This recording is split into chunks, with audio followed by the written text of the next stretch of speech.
여러분, 모든 시대와 사회 안에는요, 일반적으로 널리 통하는 개념이 있습니다.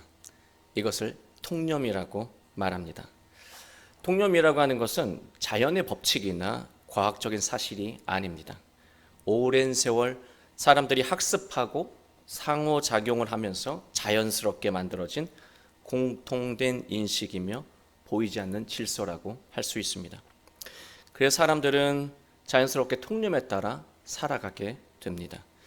통념 안에는요, 도덕이나 윤리처럼 긍정적인 것들도 있지만 사회적인 편견과 차별 같은 부정적인 것들도 있습니다.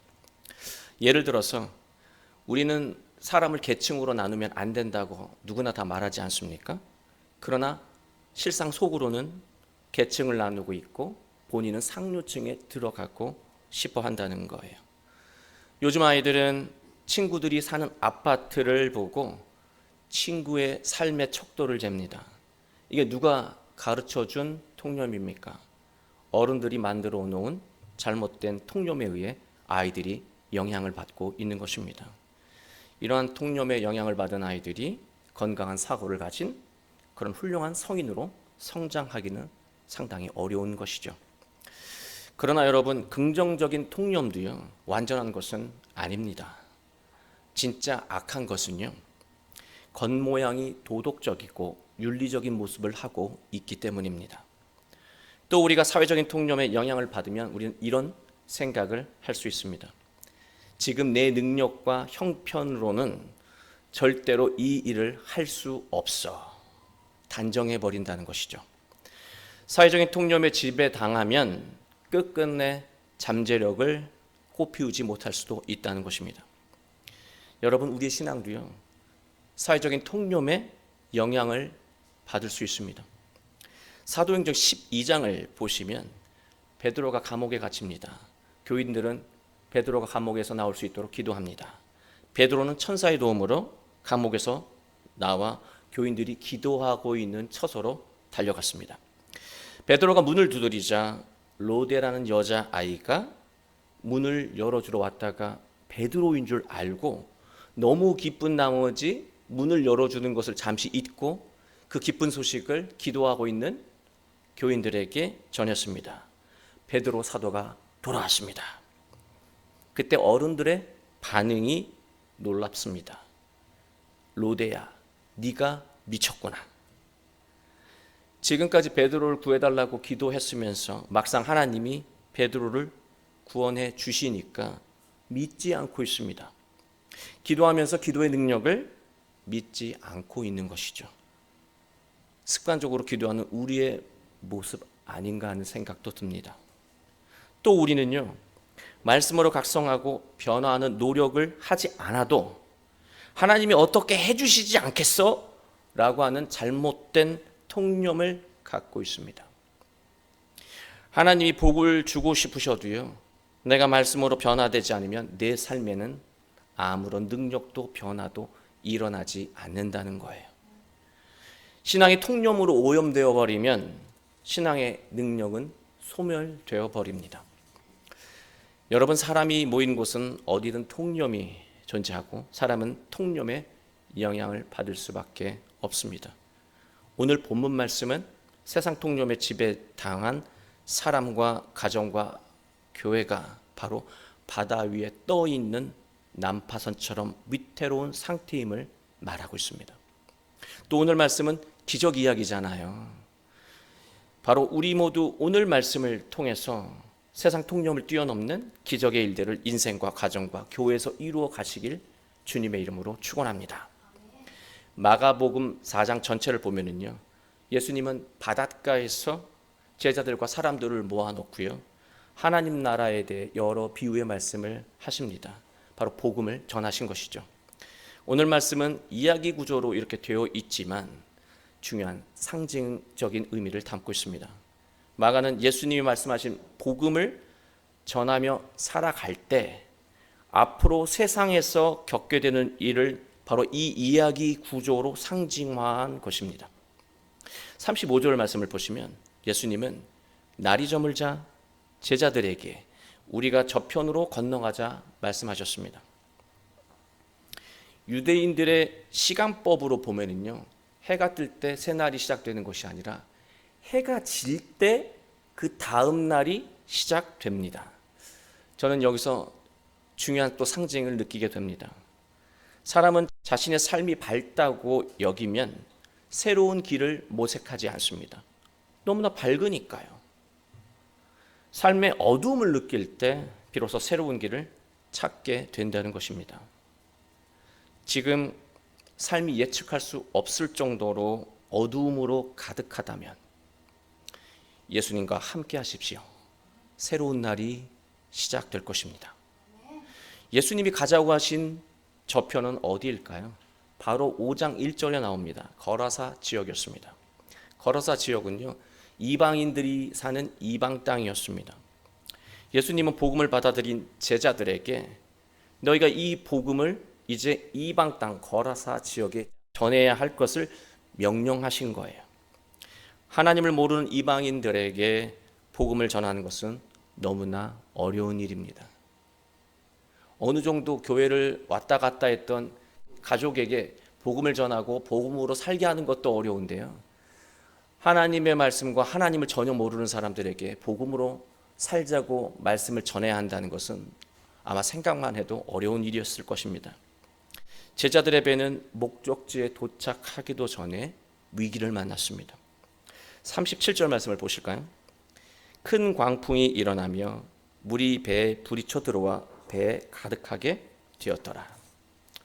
이 37절 말씀은요, 시대적 상황뿐 아니라 오늘날 상황을 그대로 묘사하고 있는 것입니다. 배, 바다, 광풍, 물결은 매우 중요한 상징적 의미를 가지고 있습니다. 배는 운명 공동체, 교회 공동체, 가정 공동체, 또 한 개인을 상징하는 것이기도 합니다. 또 바다라고 하는 것은요, 언제든 그 배를 삼킬 수 있는 거대한 세상이고 세상의 통념이라고 할 수 있는 것이죠. 바로 이 바다는 통념의 바다예요. 여기에 빠져들어 살 것인가, 아니면 그 위를 걸어가며 당당하게 살 것인가. 그게 바로 바다라고 하는 것이죠. 또 바다 위에 부는 광풍은요, 세상을 주도하는 풍조입니다. 또 물결은요, 시대의 조류입니다. 시대의 흐름인 것이죠. 교회가 이방인들에게 복음을 전하려고 할 때 교회를 위태롭게 했던 유대 풍조는 무엇이 있었을까요? 선민 사상이었습니다. 선민 사상이 무엇입니까? 하나님의 백성은 이방인과 상종하지 않는다. 유대 사람들은 이방인에게 복음을 전하는 그리스도인을 괴롭혔습니다. 못 살게 굴었습니다. 그리고 교회 공동체 안에도요, 여전히 선민 사상의 영향을 받고 있는 그리스도인들이 있었다는 거예요. 그러한 그리스도인들이 굳이 이방인에게 이 귀하고 복된 복음을 전할 필요가 있을까? 우리만 누리자라고 하는 사람들이 그 교회 안에 있었다라고 하는 거예요. 그들은 복음을 전하려고 계획을 세울 때마다 방해했다라고 하는 것입니다. 또 당시 시대의 조류는 무엇이었을까? 그때는 로마 시대였습니다. 그 시대의 풍조의 조류는 바로 로마처럼 힘과 권력을 숭배하는 것이었습니다. 여러분, 로마 시대를 팍스 로마라고 말하잖아요. 로마의 평화입니다. 로마가 어떻게 평화롭게 세상을 만들었습니까? 그것은 진정한 평화가 아니라요, 힘을 가진 자가 다 입 다물게 만든 거예요. 너희들 내 말 안 들으면 다 혼나? 이런 힘으로 세상을 조용하게 만든 것이죠. 표면적으로 보면 전쟁이 일어나지 않지만 내부적으로 보면 모두가 시달리고 있는 것이 바로 로마의 평화였습니다. 그런데 여러분, 로마의 관점으로 보세요. 이렇게 좋은 세상이 없어요. 수많은 재물들과 곡식들을 수많은 식민지에서 수탈해 올 수 있습니다. 수탈당하는 그런 나라들은 고통스럽겠지만 그 마음 이면엔 어떤 생각들이 자리했겠어요? 역시 힘이 최고구나. 우리도 언젠간 저 로마처럼 힘을 가지고 세상을 지배하는 때가 왔으면 좋겠다. 그런 생각을 갖게 되는 거예요. 그게 바로 그 시대의 조류였다라고 하는 것이죠. 공부도 힘을 얻기 위해, 돈도 그 힘을 얻기 위해, 모든 것은 다 힘을 얻기 위해서 하는 것입니다. 이러한 시대의 풍조와 조류는요, 예수님이 전해주셨던 이 복음의 본질과 완전히 반대되는 것들이었습니다. 부딪힐 수밖에 없는 거예요. 조롱당할 수밖에 없는 것이죠. 우리는 세상의 흐름에 뒤떨어지면 두려움을 느낍니다. 남들이 하면 무조건 해야 하고, 남들이 가지면 무조건 나도 가져야 합니다. 왜냐? 그래야 안심이 되니까요. 불안해서 통념에 따라 살 수밖에 없는 거예요. 제자들은 시작하기도 전에 세상과 부딪히며 위기를 맞게 된 것입니다. 이것은 제자들이 실제로 세상으로부터 박해를 받은 것을 의미하기도 하고요. 통념에 따라 살아가는 세상에서 하나님의 말씀으로 살려고 하니까 제자들이 걱정과 두려움으로 위축된 상황을 이 이야기는 그대로 보여주고 있는 것입니다. 우리가 신앙으로 살아가는 것에 항상 부담과 두려움을 느끼는 것은 아닙니다. 몸이 건강하고 가정이 평안하고 경제적으로 여유가 넘치잖아요. 그러면 모두가 다 신앙으로 살아갑니다. 그러나 위기를 만나거나 실패를 경험하게 되잖아요. 우리의 마음은 금세 위축됩니다. 우리가 불안과 두려움에 영향을 받게 되면요, 하나님을 향한 믿음도 흔들리게 된다는 거예요. 하나님을 불신하게 되고 결국 세속적인 방식의 강한 유혹을 느끼다가 결국 불의한 방법을 수용하게 된다는 것입니다.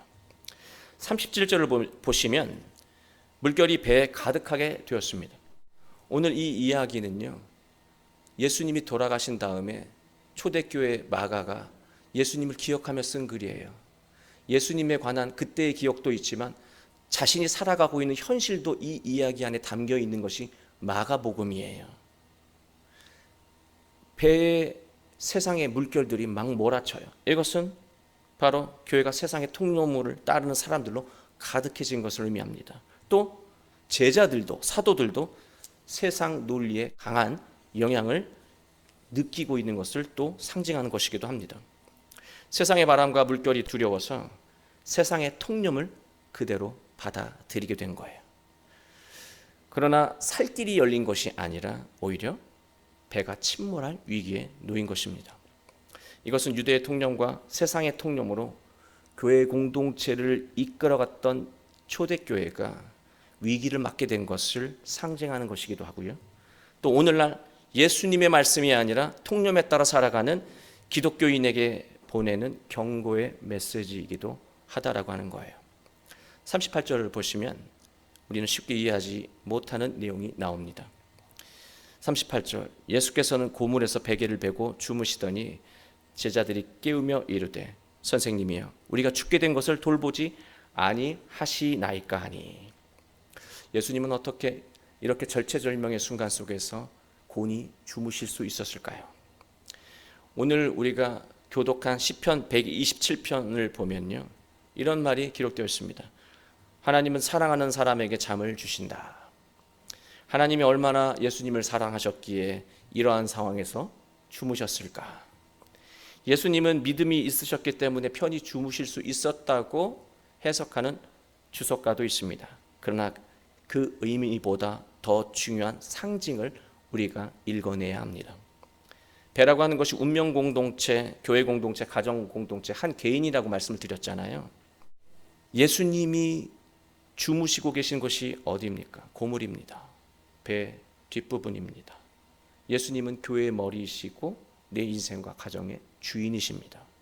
맨 앞에 모시고 따라야 할 분이 바로 예수님이라고 하는 거예요. 그런데 맨 뒤에 두고 있습니다. 우리는 위기를 만날 때 세상의 방식부터 먼저 고민해 봅니다. 생각해 보죠. 따져 봅니다. 세상의 방식으로 이것저것 다 해보다가 안 되면 그때야 돼서 예수님을 찾습니다. 그래도 좋습니다. 예수님을 찾았으니까. 그러나 문제가 있습니다. 예수님이 우리에게 성령을 통해 영감을 주셔도 우리는 우리가 기대했던 방식과 또 답과 다르면요, 따르지 않는다는 거예요. 예수님을 자기 필요에 따라 찾고 통념에 따라 순종을 선택한다는 것입니다. 또 하나의 중요한 상징이 있습니다. 제자들과 초대교회는 마치 예수님을 주무시는 존재처럼 여겼다라고 하는 거예요. 게다가 37절 중간을 보면은요, 제자들은 예수님을 깨우며 선생님이여 우리가 죽게 된 것을 돌보지 아니하시나이까 말하고 있습니다. 예수님을 원망하고 있는 거예요. 왜 제자들에게 이러한 일들이 일어났을까요? 예수님과 관계를 잘못 맺어서 일어난 사건이었습니다. 제자들은 예수님을 선생님, 디다스칼로스라고 부릅니다. 여러분이 아시는 것처럼 선생님은 존경의 대상을 의미합니다. 그러나 선생님은 자기 필요에 따라 언제든 교체할 수 있습니다. 자신에게 도움이 안 된다고 판단되면 다른 선생님을 찾아갈 수 있는 것이죠. 우리 막내가 그렇게 하더라고요. 성적이 향상되지 않으면 다른 학원, 다른 선생님을 찾아갑니다. 지금 만난 선생님은 좋은지 잘 따르고 있습니다. 그게 선생님이죠. 그러나 예수님은 선생님이 아니라 주인입니다. 퀴리오스, 주님이라고 하는 거예요. 교회의 주인이시고 우리 인생의 주인이시고 가정의 주인이십니다. 우리는 주님의 필요에 따라 부름을 받았고 말씀하시면 순종해야 하는 것입니다. 또 우리는 학창 시절을 기억합니다. 선생님이 눈앞에 계시면 모두가 조용히 공부를 합니다. 그러나 선생님이 교실 밖으로 나가시면 눈앞에 계시지 않으면 떠들기 시작합니다. 저는 그랬습니다. 그러나 주님이신 예수님은요, 선생님과 달라요. 성령으로 우리의 내면에 함께 계십니다. 눈앞에 계시지 않아도 예수님은 늘 우리와 함께 하시며 성령을 통해 우리에게 말씀하신다는 거예요. 예수님이 자신과 함께 하시는 주님이신 것을 아는 사람은 하나님이 알아서 해 주실 거라고 하는 통념에 기대어 수동적으로 살지 않는다는 거예요. 성령의 음성에 적극적으로 반응하며 현실의 문제를 해결해 나아간다는 것입니다. 예수님과 온전한 관계를 맺지 못하면 예수님은 언제나 인생의 뒷전으로 몰려날 수밖에 없습니다. 예수님이 우리 인생의 뒷전, 가정의 뒷전, 교회의 뒷전에 계시면 예수님은 늘 주무시는 것처럼 우리 인생에 아무런 영향을 미치지 못하신다는 거예요. 삶의 능력이 일어나지 않는다는 것입니다. 예수님을 주님으로 여긴다는 것은요, 예수님이 바로 삶의 판단 기준이 된다는 거예요. 언어 선택의 기준이 예수님이 된다는 거예요. 마음씀의 선택 기준이 바로 예수님이 된다는 것입니다. 39절 예수님께서 깨어 바람을 꾸짖으시며 바다더러 이르시되 잠잠하라 고요하라 하시니 바람이 그치고 아주 잔잔하여 지더라. 예수님이 깨어났다는 말이 있잖아요. 이거 되게 중요한 말이에요. 이 말은요, 성경에서 부활을 표현할 때 사용하는 단어입니다. 에게이로, 일어나다, 일으켜지다. 부활을 설명할 때 쓰는 단어예요. 제자들의 내면은 세상의 파도와 바람과 시끄러움으로 가득했는데요. 그래서 위축됐는데요. 비로소 예수님이 깨어났다. 그들의 내면 속에서 예수님의 음성이 들렸고 그 음성으로 그릇된 두려움의 소리들이 다 사라진 거예요. 마가는 제자들의 내면이 하나님의 말씀으로, 바로 예수님의 말씀으로 충만해진 것을 예수님이 깨어나신 것으로 상징화한 것입니다. 예수님이 잠잠하라 고요하라 명령하시니까요, 바람이 그치고 잔잔해졌습니다. 우리는 예수님의 모습에서 중요한 사실을 발견해야 합니다. 위험천만한 상황과 맞서는 예수님의 힘은 과연 어디에서 오는가? 다 난리가 나는데 예수님은 당당하게 그 세상의 바람과 파도와 맞서 그들을 제압하는 그 힘은 어디에서 오는가?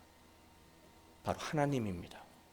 하나님에 대한 확고한 믿음에서 그 능력이 나타났다라고 하는 거예요. 하나님에 대한 확고한 믿음은요, 용기로 이어집니다. 용기는요, 소망을 현실로 만듭니다. 동시에 상징하는 것이 있어요. 두려움으로 시끄러웠던 제자들의 내면이 예수님의 말씀으로 잠잠해지고 조용해진 것입니다. 제자들이 평안을 되찾은 것이죠. 평안이 왜 중요합니까? 내면이 평안해야, 내면이 잠잠하고 조용해야, 내면이 세상의 소리, 불안의 소리, 두려움의 소리가 다 사라지고 조용해져야 비로소 그 순간에 성령의 음성을 선명히 들을 수 있기 때문입니다. 잠잠하고 조용한 것이 중요한 이유가 바로 거기 있습니다. 제자들은 내면의 평안을 느끼기 시작했습니다. 40절, 이에 제자들에게 이르시되 어찌하여 이렇게 무서워하느냐 너희가 어찌 믿음이 없느냐 하시니. 여러분 잘 아시잖아요. 두려움은 믿음과 반비례합니다. 믿음이 커지면 두려움은 작아집니다. 내가 지금 큰 두려움을 느끼고 있다면 믿음이 작아진 거예요. 세상의 통념으로 인해 두려움을 느끼고 있다면, 남들 다 이렇게 살고 있는데 나만 못 따라가는 거 아닌가라고 하는 그런 걱정과 불안이 있다면 그 통념을 정신없이 따라갈 일이 아니라요, 먼저 해야 될 것이 하나님에 대한 믿음이 작아졌음을 깨닫고 믿음을 더해야 하는 것입니다. 그러나 이것도 문제가 있습니다. 세상의 통념이요, 악한 모습만 하고 있으면 안 따라간다니까요. 금세 마음을 바꾼다니까요. 그러나 세상의 통념 안에는요, 아름다운 것들이 있다 그랬잖아요. 합리적인 방식, 윤리적인 모습, 배려하는 모습으로 위장해서 다가올 때가 있습니다. 너무 윤리적이고 너무 합리적이고 너무 배려하는 모습으로 다가오면요, 우리는 속는다는 것이죠. 왜? 거절하면 사람들로부터 비난을 받거나 고립될 것이 두려워서 그리스도인답게 살지 못해요. 복음과 무관한 것도 쉽게 받아들이며 살게 된다는 것입니다. 그러나 이러한 번지르한 겉모습에 우리는 절대로 속아 넘어가서는 안 됩니다. 세상의 통념으로 살아갈 때 제자들이 어떤 상황에 놓였다고 했습니까? 난파되는 상황에 놓였다고 했습니다. 인생이 침몰하는 상황, 그 최대 위기에 놓였다고 성경은 말하고 있습니다. 불안과 두려움에 시달릴 때 무엇을 결정하는 말이나 행동하는 것을 하지 마십시오. 왜냐하면 실언하거나 실수할 가능성이 크기 때문입니다. 이런 상황일수록 조급해하지 말고 주님의 음성에 귀를 기울여야 합니다. 그리고 말씀, 그리고 믿음을 더해야 합니다. 그러면 어떤 위기를 만나더라도 우리는 내면의 고요함을 유지하며 성령의 음성을 선명하게 듣고 분별력 있는 판단으로 생명의 열매를 맺을 수 있습니다. 저는 오늘 말씀을 준비하면서 갑자기 궁금증이 생겼습니다. 그래서 AI에게 물었어요. AI야, 통념과 반대되는 개념의 단어가 있다면 무엇일까? 하고 물었습니다. 그랬더니 친절하게도 많은 것을 설명해요. 근데 그 중에 마지막에 나온 두 단어가 눈에 띄었습니다. 소신과 신념입니다. 소신이라고 하는 것은 믿음을 바탕으로 살아가는 것입니다. 신념이라고 하는 것은 굳게 믿는 마음입니다. 세상의 수많은 정보를 다 취합해 보니까 통념과 반대되는 것은 바로 믿음이라고 하는 거예요. 세상에서 담대하게 사는 비결은 단 하나뿐입니다. 믿음입니다. 사랑하는 성도 여러분, 지금 세상에는요, 기독교에 대한 잘못된 통념이 가득해 있습니다. 올바른 신앙인으로 사는 것이 너무나 어려운 시대입니다. 또 우리는 언제든 그리스도인이라고 해도 예상하지 못한 난관과 부딪힐 수 있습니다. 그러나 이 순간에 제자들처럼 형편과 상황을 원망하며 누가 안 도와주나 그렇게 주저앉아 있는 것이 아니라 먼저 예수님과의 관계부터 회복하십시오. 예수님과의 관계를 다시 설정하고 선생님이 아니라 말씀하시면 모든 것을 따르겠습니다. 예수님 바로 저의 주님이십니다. 라고 하는 그 관계부터 다시 설정하고 믿음을 회복해야 합니다. 그러면 우리 내면은 고요해지고 성령의 음성을 선명하게 들을 수 있게 될 것입니다. 우리는 그 음성에 따라 가장 슬기롭고 또 현명한 말과 행동으로 승리의 인생을 살 수 있게 될 것입니다. 우리 모두 예수님처럼 내면을 뒤흔드는 세상의 통념을 잠재우고 하나님께서 여러분에게 주신 놀라운 능력을 남김없이 모두 발휘하며 복된 인생, 가정, 교회를 이루어 가시길 주 예수 그리스도의 이름으로 축원합니다.